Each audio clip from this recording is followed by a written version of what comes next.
ચૈતર વસાવાની પત્નીના આરોપ પર સાંસદ મનસુખ વસાવાએ જવાબ આપ્યો।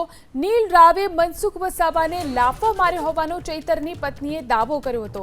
ચૈતર વસાવાની પત્ની વર્ષા વસાવાના આરોપ પર મનસુખ વસાવાની સ્પષ્ટતા। વર્ષા વસાવાને ગેરમાર્ગે દોરવામાં આવ્યા છે। લાફો માર્યો તે વાત તેમની પાસે જબરજસ્તી બોલાવવામાં આવી છે તેવું મનસુખ વસાવાએ દાવો કર્યો। ચૈતર વસાવાને મારા વિરુદ્ધ ચડાવવામાં આવે છે। આપ મારા અને ચૈતર વસાવા વચ્ચે ફાટ પાડવા માંગે છે। ચૈતરે મને કહ્યું હતું કે તમારા સામે બોલવાની ઈચ્છા નહોતી। ગાળાગાળી નથી થઈ કે એવું કે બોલાચાલી પણ નથી થઈ।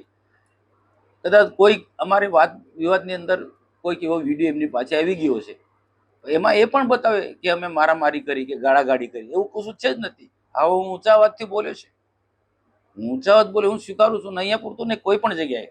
એટલે વર્ષાબેન તમારી દીકરી સમાન છે, એનો કોઈ વાંક નથી।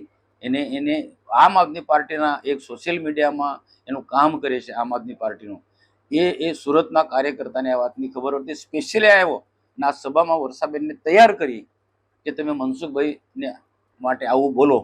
પેલી વર્ષાબેન ના પાડી, ના એમ ચૂંટણી બોલવું પડે તમારે, અને જબરજસ્તી વર્ષાબેનને બોલાવ્યું કે મનસુખભાઈને નીલ રાવ જિલ્લા પ્રમુખનો ઝઘડો થઈને મારામારી થઈ। એટલે પેલી બેનની બિચારીને ખબર બી નથી, એટલે એ નાદાન છે। એ તો મારી દીકરી બરાબર છે, એ મારી સાસરીમાં મારી ભાણી છે, તો એ મારા માટે આવું ના બાપા। આ આમ આદમી પાર્ટી નિમ્ન કક્ષાનું રાજનીતિ કરનારા લોકો આવા પ્રકારનું એમને ઉશ્કેરીને બોલાવે છે। તો આખરે ચૈતર વસાવાની પત્ની વર્ષા વસાવાએ શું દાવો કર્યો હતો તે પણ આપને સંભળાવીએ। અને આપણા જે 7 ટર્મથી સાંસદ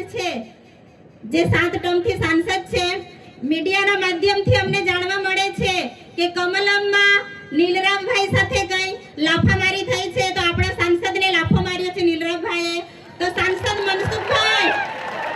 મનસુખભાઈ સાંભળજો, તમે જ્યાં બી હોય ત્યાં લોકોને ખુલાસો આપો। તમે 7 ટર્મથી સાંસદ છો, છતાં પણ તમારે લાફો ખાવો પડે। આ કેવા સાંસદ છો તમે કે તમારે લાફો ખાવો પડે? તમે અમારા લોકોને જવાબ આપો, અમે તમારા જવાબની રાહ જોઈએ છીએ કે તમારે લાફો કેમ ખાવો પડ્યો। તમે એટલા મોટા વડીલ છો,